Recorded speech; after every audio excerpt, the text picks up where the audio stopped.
আসসালামু আলাইকুম বন্ধুরা, আশা করি সবাই ভালো আছেন। বন্ধুরা, আজকে বাংলাদেশের প্রাইম মিনিস্টার প্রধানমন্ত্রী তারেক রহমান সাহেবের তথ্য উপদেষ্টা জনাব ডাক্তার জাহিদুর রহমান জি, উনি একটা ব্রিফিং করতেছিলেন খুব সম্ভবত ঢাকার কোনো একটি জায়গায় সাংবাদিকদেরকে তিস্তা প্রকল্প সম্পর্কে।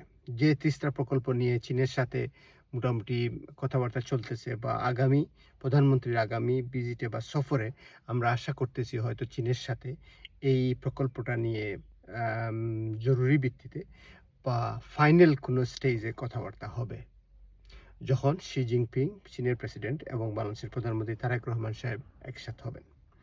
তো আজকে ডাক্তার জাহেদ সাহেব প্রধানমন্ত্রীর তথ্য উপদেষ্টা, ওনার কথায় যেটা বুঝলাম সেটা হচ্ছে যে ওনারা একনেকে বা কোনো একটি মিটিংয়ে এই আপনার তিস্তা প্রকল্প নিয়ে কথা হয়েছে বা কথা হচ্ছে, এবং সেখানে বিভিন্ন কোয়েশ্চন রেজ হয়েছে। তার মধ্যে একটি হচ্ছে, যেমন এক্সাম্পল দিতে গিয়ে বলা হয়েছে যে পদ্মা ব্যারেজে যেরকম আমরা ব্যারেজ করে পানিটাকে আটকে রাখার চেষ্টা করব শুষ্ক মৌসুমের জন্য, যাতে করে কৃষকরা উপকৃত হয় যখন পানি থাকে না আমাদের।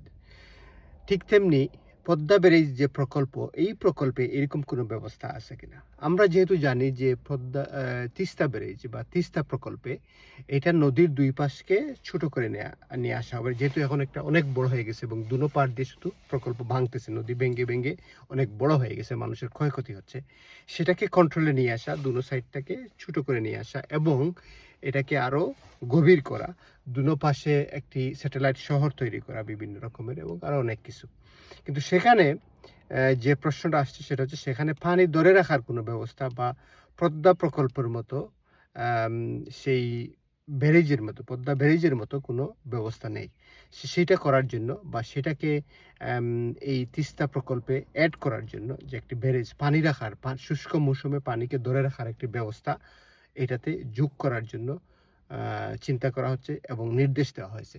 সুতরাং এই সংশোধনী তিস্তা প্রকল্পের মধ্যে আসছে যে এখানে যাতে শুষ্ক মৌসুমে পানি ধরে রাখা যায় সেই ব্যবস্থাটাও করা। তার মানে হচ্ছে তিস্তা প্রকল্পে আগে যে ব্যবস্থা ছিল সেটা থাকবেই, প্লাস এটার সাথে অ্যাড হচ্ছে যাতে করে শুষ্ক মৌসুমে আমরা প্রচুর পানি, আমাদের প্রয়োজনীয় পানি ধরে রাখতে পারি। সেই ব্যবস্থা করার জন্য প্রধানমন্ত্রীর অফিস থেকে বা প্রধানমন্ত্রীর পক্ষ থেকে নির্দেশ দেওয়া হয়েছে।